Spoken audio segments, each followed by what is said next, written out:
കർത്താവായ യേശുക്രിസ്തുവിന്റെ നിസ്തുല്യ നാമത്തിൽ എല്ലാവർക്കും പ്രഭാത ധ്യാനത്തിലേക്ക് സ്വാഗതം.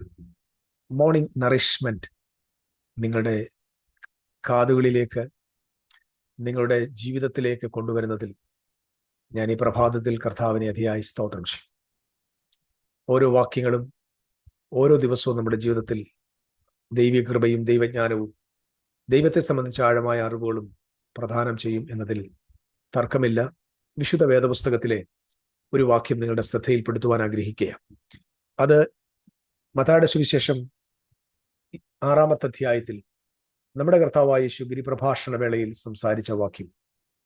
താമരകളെ നോക്കുവിൻ, വയലിലെ താമരയെ നോക്കുവിൻ, ദൈവം എത്ര അധികമായി മനോഹരമായി അവയെ ചമയിച്ചിരിക്കുന്നു.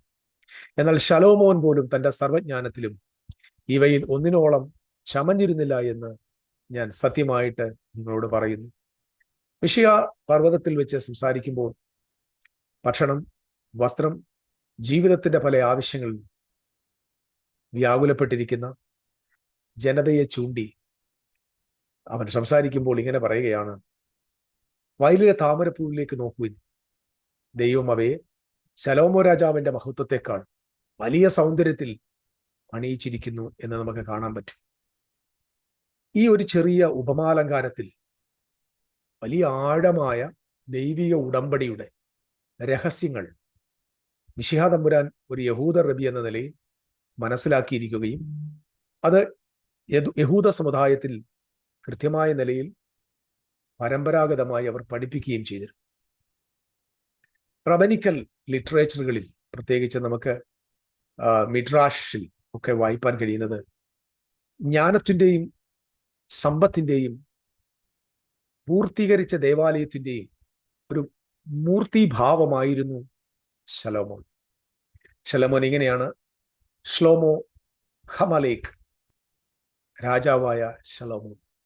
ആ വ്യക്തി ദൈവത്തിന്റെ ജ്ഞാനത്തിൻ്റെയും ദൈവത്തിന്റെ സമ്പത്തിൻ്റെയും ദൈവിക ആലയത്തിന്റെ പൂർണ്ണതയുടെയും ഒരു മനുഷ്യരൂപമായി, ഒരു അടയാളമായി, ഉപമയായി അവർ പഠിപ്പിച്ചിരുന്നു. ശലോമോന്റെ കാലത്തെ വേദപുസ്തകത്തിൽ നമ്മൾ വായിക്കുന്നു, സമാധാനം നിലനിന്നിരുന്നു.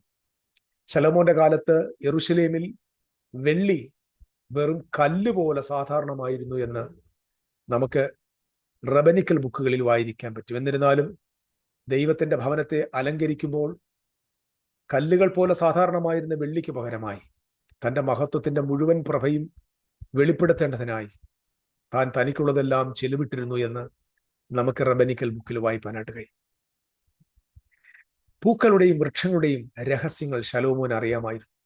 നമുക്കറിയാം, ഈസോപ്പ് ചെടി മുതൽ ലബാനോനിലെ ദേവദാരു വരെയുള്ള മുഴുവൻ സസ്യലതാദികളെ കുറിച്ചുള്ള ആഴമായ അർത്ഥം ദൈവം ശലോമോനെ ഗ്രഹിപ്പിച്ചിരുന്നു. അവയുടെ മഹത്വത്തെക്കുറിച്ച് അവൻ സംസാരിച്ചിരുന്നു. എന്നാൽ പരിശുദ്ധനായവൻ അവൻ എങ്ങനെ മനുഷ്യനെ അനുകരിക്കാൻ കഴിയാത്ത സൗന്ദര്യത്താൽ ഈ സൃഷ്ടികളെ അണിയിച്ചിരുന്നു എന്ന് സർവജ്ഞാനിയായ ശലോമോൻ മനസ്സിലാക്കിയിരുന്നു. ഈ വെളിച്ചത്തിൽ യേശുവിന്റെ വാക്കുകൾ രണ്ട് മഹത്വങ്ങളെ താരതമ്യപ്പെടുത്തും. ഒന്ന്, മനുഷ്യ രാജത്വത്തിന്റെ മഹത്വം, അതായത് ശലോമോന്റെ മഹത്വം. അതായത് ശലോമോന്റെ ക്ഷേത്രത്തിലുള്ള പൗരോഹിത്യ വസ്ത്രങ്ങൾ, സ്വർണപാത്രങ്ങൾ, പുരോഹിതന്മാരുടെ അലങ്കാരങ്ങൾ, മറ്റും ദേവാലയത്തിനകത്തെ ആഡംബരമായ സൗന്ദര്യവൽക്കരണം, ഇതെല്ലാം തന്നെ മനുഷ്യരാജത്വത്തിന്റെ മഹത്വത്തെ കാണിക്കും. എന്നാൽ സൃഷ്ടിതാവായ ദൈവത്തിന്റെ കരങ്ങൾ കൊണ്ട് നേരിട്ട് അണിയിച്ചിരിക്കുന്ന അവിടുത്തെ ദിവ്യ സൃഷ്ടിയുടെ മഹത്വം, അതായത് വയലിലെ താമര, വയലിലെ ചെടികൾ, പൂക്കൾ, ഇവയൊക്കെ സൃഷ്ടിതാവ് തന്റെ മഹത്വത്തെ കാണിക്കും. രണ്ടു മഹത്വം: മനുഷ്യന്റെ സമ്പത്ത് കൊണ്ട് അലങ്കരിക്കപ്പെട്ട മഹത്വവും ദൈവം തന്റെ സൃഷ്ടിയെ തന്റെ കരങ്ങൾ കൊണ്ട് അലങ്കരിച്ചിരിക്കുന്ന മഹത്വവും. ഈ രണ്ടു മഹത്വങ്ങൾ നമുക്ക് മിശിഹായുടെ വാക്കുകളിൽ ദർശിപ്പാനായിട്ട് പറ്റും. അതായത് കൈകൊണ്ട് ധരിച്ചിരിക്കുന്ന ദിവ്യസൃഷ്ടിയുടെ മഹത്വം അതിൻ്റെ ഇതളുകളിലും, പൂക്കളുടെ ഇതളുകളിലും ഇലകളിലും എഴുതി വച്ചിരിക്കുന്ന പ്രമാണമാണ് എന്ന് റബിമാർ പഠിപ്പിച്ചു. അതായത് സൃഷ്ടിയുടെ അലങ്കാരം അത് ആലങ്കാരികമായി വർണ്ണിക്കപ്പെട്ടിരിക്കുന്ന ദൈവികമായ തോറ ന്യായപ്രമാണമായിരുന്നു എന്ന് അവർ ജനതയെ പഠിപ്പിച്ചിരുന്നു. അങ്ങനെ യേശു വെറും കേവലം ഈ ചെടികളെ കുറിച്ചുള്ള താരതമ്യം ചെയ്യുകയായിരുന്നില്ല. പ്രകൃതിയിൽ എഴുതിയ ശ്വാസത്തിന്റെ തോറ അദ്ദേഹം വെളിപ്പെടുത്തുകയായിരുന്നു. ഞാൻ നിങ്ങൾക്ക് അതൊന്നുകൂടെ മനസ്സിലാക്കി തരാം. താൻ സൃഷ്ടിച്ച സൃഷ്ടികളെ അലങ്കരിച്ച തമ്പുരാൻ കൈകൾ കൊണ്ട് അക്ഷരമായി എഴുതാത്ത ഒരു പ്രമാണം തന്റെ ജനത്തെ മനസ്സിലാക്കുകയായിരുന്നു. അതെന്തെന്നറിയാമോ? അവ എങ്ങനെയാണ് പരിപാലിക്കപ്പെടുന്നത്. ഞാൻ ഇങ്ങനെ വിശ്വസിക്കുന്നു, കൈകൊണ്ട് എഴുതിയത് മനുഷ്യർക്ക് പ്രമാണിക്കേണ്ട കൽപ്പനകളും പ്രമാണങ്ങളുമെങ്കിൽ ദൈവമഹത്വത്തിന്റെ സൃഷ്ടികളിൽ അവൻ രചിച്ചിരിക്കുന്നത് വിശ്വാസത്തിന്റെ പ്രമാണം, അക്ഷരത്തിന്റെ പ്രമാണവും വിശ്വാസത്തിന്റെ പ്രമാണം. ഓരോ ചെടികളിലും ഓരോ പൂക്കളിലും നമ്മൾ ദർശിക്കുന്നതും ദൈവത്തിന്റെ വിശ്വാസത്തിന്റെ പ്രമാണം. അവ ചമയിപ്പിക്കപ്പെട്ടിരിക്കുന്നു, അവ സൃഷ്ടിക്കപ്പെട്ടിരിക്കുന്നു, അവ പരിപാലിക്കപ്പെടുന്നു. ദൈവം അവയെയും കരുതുന്നു. Praise the Lord. ഉത്തമഗീതം 2-ാം അധ്യായത്തിൽ നമുക്ക് വായിക്കാനായിട്ട് പറ്റുന്നത് ഇസ്രായേലിനെ കുറിച്ച് ഇങ്ങനെയാണ് പറയുന്നത്. ഇസ്രായേൽ ഉടമ്പടിയുടെ ജനം മുള്ളുകൾക്കിടയിൽ ഒരു താമരയായി ഉപമിക്കപ്പെടുന്നു. മുള്ളുകളുടെ ഇടയിലെ താമര പോലെ കന്യകമാരുടെ നടുവിൽ എൻ്റെ പ്രിയതമ അങ്ങനെ തന്നെ വർണ്ണിക്കുകയാണ് ഉടമ്പടിയാൽ അലങ്കൃതമായ ഇസ്രായേൽ. താമരപ്പൂവ് എന്തിനെയാണ് പ്രതീകപ്പെടുത്തുന്നത്? അല്ലെങ്കിൽ ഇംഗ്ലീഷിൽ പറഞ്ഞാൽ ലില്ലിപ്പൂവ് എന്തിനെയാണ് പ്രതീകമായിരിക്കുന്നത്?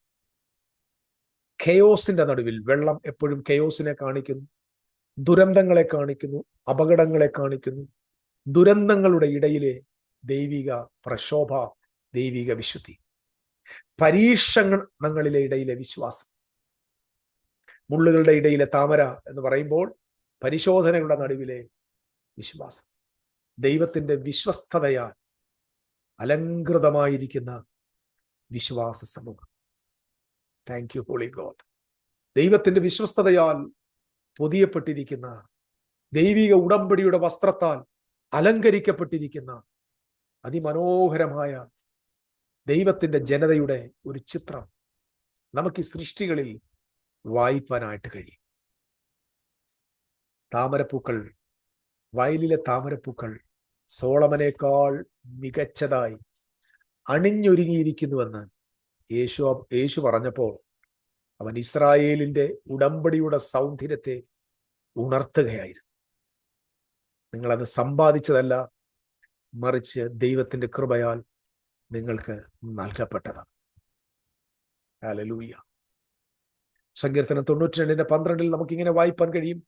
നീതിമാൻ പല പോലെ തഴയ്ക്കും, ലബാനോനിലെ താമര പോലെ വളരും. കാരണം ദൈവം അവയെ തന്റെ സാന്നിധ്യത്തിന്റെ മഹത്വം കൊണ്ട് അലങ്കരിച്ചിരിക്കും. നീതിമാൻ പന പോലെ തഴയ്ക്കും, ലബാനോനിലെ ദേവദാരു പോലെ, താമര പോലെ, ദേവദാരു പോലെ വളരും. It's a glory of God's covenant. You are covered by the glorious garments of Almighty God by the grace. പുതിയ നിയമത്തിലേക്ക് നമ്മൾ കടന്നു വരുമ്പോൾ പുതിയ സൃഷ്ടി ശലോമോന്റെ ആലയവുമായി നമുക്ക് ചേർത്ത് പഠിക്കുമ്പോൾ ശലോമോന്റെ ആലയത്തെ പഴയ സൃഷ്ടിയോട് ഉപമിച്ചാൽ ശലോമോന്റെ മഹത്വത്തെയും ശലോമോൻ ഉണ്ടാക്കിയ ആലയത്തെയും പഴയ സൃഷ്ടിയോടും പഴയ ഉടമ്പടിയോടുകൂടെ നമ്മൾ താരതമ്യം ചെയ്താൽ ദൈവത്താൽ അലങ്കൃതമായിരിക്കുന്ന പുതിയ താമര, പുതിയ സൃഷ്ടി, പുതിയ നിയമസഭയുമായി നമുക്ക് ചേർത്ത് വായിക്കാൻ പറ്റും. ശ്രദ്ധിച്ചു കേൾക്കണേ. ശലോമോൻ പോലും തന്റെ സർവ്വമഹത്വത്തിലും ഇവയിൽ ഒന്നിനോളം ചമഞ്ഞിരുന്നില്ല എന്ന് പറയുമ്പോൾ എന്തോ ആഹാരത്തെക്കുറിച്ചും വസ്ത്രത്തെക്കുറിച്ചും മാത്രമല്ല. ശലോമോൻ പഴയ നിയമത്തിന്റെ ഏറ്റവും ഉന്നതമായ ഭാവത്തെ വെളിപ്പെടുത്തുന്നുവെങ്കിൽ അവയേക്കാൾ എത്ര എത്ര എത്ര എത്ര അധികമാണ്, മഹത്വമുള്ളതാണ് ദൈവത്തിന്റെ സ്വന്തം കൈകൊണ്ട്, ദൈവത്തിന്റെ സ്വന്തം ഇഷ്ടത്താൽ അലങ്കരിക്കപ്പെട്ടിരിക്കുന്ന താമരപ്പൂക്കൾ എന്ന് നമ്മൾ മനസ്സിലാക്കണം. ഞാനിങ്ങനെ വിശ്വസിക്കുന്നു, ശലോമോന്റെ ആഭരണങ്ങൾ, ശലോമോന്റെ അലങ്കാരങ്ങൾ പഴയ നിയമ ഉടമ്പടിയുടെ മഹത്വത്തെയും ബാഹ്യമായ പ്രകടനത്തെയും കാണിക്കുമ്പോൾ ലില്ലിപ്പൂവിന്റെ, താമരപ്പൂവിന്റെ, പനനീർപ്പൂവിന്റെ അലങ്കാരം പുതിയ ഉടമ്പടിയുടെ മഹത്വത്തെയും ആന്തരികവും നിലനിൽക്കുന്നതുമായ പുതിയ സൃഷ്ടിയുടെ ശ്രേഷ്ഠതയെയും വർണ്ണിക്കുന്നു. 2 കൊരിന്ത്യർ ലേഖനം 3-ാം അധ്യായത്തിന് 7 മുതൽ 11 വരെയുള്ള വാക്യങ്ങളിൽ വചനം ഇങ്ങനെ പറയുന്നു: നീങ്ങിപ്പോകുന്ന മഹത്വം, മങ്ങിപ്പോകുന്ന മഹത്വം. പഴയ നിയമത്തെക്കുറിച്ച് പറയുന്നത് അത് മഹത്വമുള്ളതെങ്കിൽ നിലനിൽക്കുന്ന ആത്മാവിന്റെ പ്രമാണം, സ്വർഗീയമായ നീതി എത്ര മഹത്വമുള്ളതായിരിക്കും. AD 70 ദേവാലയം, അതായത് ശലോമോന്റെ പൈതൃകമായിരുന്ന ദേവാലയം ഉരിഞ്ഞു കളയപ്പെട്ടു. ആ അലങ്കാരം ഉരിഞ്ഞുപോയി, ആ ശ്രേഷ്ഠത ഉരിഞ്ഞുപോയി. എന്നാൽ വയലിലെ താമരകൾ ക്രിസ്തുവിനാൽ ധരിച്ച ദൈവമക്കൾ, പ്രൈസ് ദി ലോർഡ്, ദിവ്യനീതിയുടെ മഹത്വത്തെ വർണ്ണിക്കുന്ന മഹാനായ ദൈവത്തിന്റെ പുത്രനായ ക്രിസ്തുവിന്റെ തേജസ് ധരിച്ചിരിക്കുന്ന ലില്ലിപ്പൂക്കൾ ദിവ്യനീതിയുടെ യഥാർത്ഥ മഹത്വത്തിൽ നിലനിൽക്കുന്നു. പുല്ല് വാടിപ്പോകുന്നു, രാജാവിന്റെ മഹത്വം ഉരിഞ്ഞുപോയി. ക്രിസ്തുവിനെ ധരിച്ചിരിക്കുന്ന ലില്ലിപ്പൂക്കളായ നാമും ഇന്ന് ആ മഹത്വത്തിൽ എന്നേക്കും നിലനിൽക്കുന്നു. കാണുന്നതിനെ അല്ല, കാണാത്തതിനെ അത്രേ പ്രിയപ്പെട്ടവരെ നമ്മൾ നോക്കി പാർക്കുന്നത്. ഞാൻ എൻ്റെ വാക്കുകൾക്ക് വിരാമമിടാം. സത്യത്തിൽ യേശു ക്രിസ്തു ശലോമോൻ തന്റെ സർവ്വമഹത്വത്തിലും ഇവയിൽ ഒന്നിനോളം ചമഞ്ഞിരുന്നില്ല എന്ന് പറയുമ്പോൾ അത് പ്രാവചനികമായ ഒരു പഴയ നിയമക്രമത്തിന്റെ അവസാനത്തെയും പുതുസൃഷ്ടിയുടെ ഉദയത്തെയും വിരൽ ചൂണ്ടുകയാണ്. Hallelujah, hallelujah, hallelujah. മഹത്വം, മഹത്വം, മഹത്വം. പ്രഭാതത്തിൽ മറക്കല്ലേ, മഹാരാജാവായ ശലോമോനേക്കാൾ വലിയവനായ അത്യുന്നതനായ ദൈവത്താൽ നിങ്ങൾ അലങ്കരിക്കപ്പെട്ടിരിക്കുകയാണ്. നാളെക്കുറിച്ച് വിചാരപ്പെടരുത്. ഇന്ന് നിങ്ങൾക്ക് തന്നവൻ നിങ്ങൾക്ക് വീണ്ടും തരും. എല്ലാ ദിവസവും തരും, തന്നുകൊണ്ടേയിരിക്കും എന്ന് പഠിപ്പിക്കുന്ന ഏറ്റവും വലിയ പാഠം നമുക്ക് മരുഭൂമിയിൽ ഇസ്രായേലിന് ദൈവം മന്ന കൊടുത്തതുമായി ബന്ധപ്പെട്ട് കാണാൻ പറ്റും. എൻ്റെ വാക്കുകളെ ചുരുക്കട്ടെ. യേശു പറയുക, നാളെക്കുറിച്ച് വിചാരം വേണ്ട, നാളെക്കുറിച്ച് സങ്കടം വേണ്ട. നമ്മുടെ ദൈവം നമ്മെ കരുതുന്നവനാണ്, പരിപാലിക്കുന്നവനാണ്. നീതിമാന്മാരുടെ വസ്ത്രത്തിന്റെ ആലങ്കാരികത, നീതിമാൻ ധരിച്ചിരിക്കുന്ന വിശ്വാസം, ശലോമോൻ ധരിച്ചിരിക്കുന്ന ആഡംബര മേലങ്കിയേക്കാൾ മനോഹരം. നീതിമാൻ വിശ്വാസത്താൽ ജീവിക്കും. ഞാൻ ഒരു വാക്കൂടെ പറയട്ടെ. നാം ഒരു താമരപ്പൂവിനെ നോക്കുമ്പോൾ നമുക്ക് അനായാസമായ സൗന്ദര്യം കാണാം. അത് അധ്വാനിക്കുകയോ നൂൽ നുറുക്കുകയോ ഒന്നും ചെയ്യുന്നില്ല, പക്ഷെ അത് സൗന്ദര്യം പരത്തുന്നു. അതുപോലെ ദൈവത്തിന്റെ ഉടമ്പടിയിൽ പുതുനിയമത്തിൽ വിശ്രമിക്കുന്ന, ദൈവകൃപ അനുഭവിക്കുന്ന, കൃപയാൽ മഹത്വത്തെ ധരിച്ചിരിക്കുന്നവർ അനേകർക്ക് പ്രകാശം പരത്തുന്നവരാണ്. ദൈവത്തിന്റെ സൃഷ്ടി എല്ലാ ദിവസവും നമ്മുടെ കാതിൽ നമ്മോട് മന്ത്രിക്കുകയാണ്: കുഞ്ഞെ, നിന്റെ മൂല്യം നിന്റെ പരിശ്രമത്താലല്ല, എൻ്റെ കരുതൽ കൊണ്ടാണ്. എൻ്റെ കരുതൽ കൊണ്ടാണ് നിന്റെ ആടയെ ഞാൻ നെയ്തെടുത്തിരിക്കുന്നത്. സോളമന്റെ മഹത്വം കൈകളാൽ സൃഷ്ടിക്കപ്പെട്ടു. താമരപ്പൂവിന്റെ മഹത്വം ദൈവത്തിന്റെ സ്വന്തം കരങ്ങളാൽ നിർമ്മിക്കപ്പെട്ടു. Praise you God. ഇന്ന് ഈ പ്രഭാതത്തിൽ നമുക്ക് ദൈവത്തോട് പറയാം, അപ്പാ, അങ്ങയുടെ ദിവ്യ സാന്നിധ്യം അങ്ങനെ കരുതുന്നതോർത്ത് സ്തോത്രം. ശലോമോന്റെ ആലയം അവസാനിച്ചു, ശലോമോന്റെ മഹത്വം അവസാനിച്ചു. എന്ന താമരപ്പൂക്കൾ ഇന്നും വാടാതെ കൊഴിയാതെ ദൈവമഹത്വത്തോടെ ശോഭിക്കുന്നു. നിങ്ങളത്രേ ഈ ലോകത്ത് ദൈവം അധികം ചമയിച്ചൊരുക്കിയിരിക്കുന്ന ശ്രേഷ്ഠമായ ലില്ലിപ്പൂക്കൾ. You are the new creation carrying the glory of God. മഹാദൈവം ഈ വചനത്താൽ നിങ്ങളെ അനുഗ്രഹിക്കട്ടെ. പ്രാർത്ഥിക്കാം. പിതാവേ, ഈ വചനത്താൽ അവിടുത്തെ ജനത്തെ ആശീർവദിക്കും, കൃപയാൽ നിറയ്ക്കും. മഹത്വത്തോടെ നിർത്തും. ഏതെങ്കിലും വ്യാകുലതയിൽ അവിടുത്തെ ജനമായിരിക്കുന്നെങ്കിൽ ഇന്ന് ഈ വചനത്താൽ അവർ ബലപ്പെടട്ടെ, ശക്തി പ്രാപിക്കട്ടെ. ശലോമോന്റെ മഹത്വം എത്ര ശ്രേഷ്ഠമായിരുന്നു, അത് ഉരിഞ്ഞുപോയി. എന്നാൽ ലില്ലിപ്പൂക്കളെ ദൈവം തന്റെ കരത്താൽ നിത്യമായി ചമയിച്ചു നിർത്തിയിരിക്കുക. ഞങ്ങളും അവണ്ണം തന്നെ പുതുസൃഷ്ടിയായി മാറിയതിനാൽ മഹത്വത്തിൽ ജീവിപ്പാൻ ഇടവരുത്തണം. അത് യേശു ക്രിസ്തുവിന്റെ നാമത്തിൽ തന്നെ. ആമേൻ. ആമേൻ.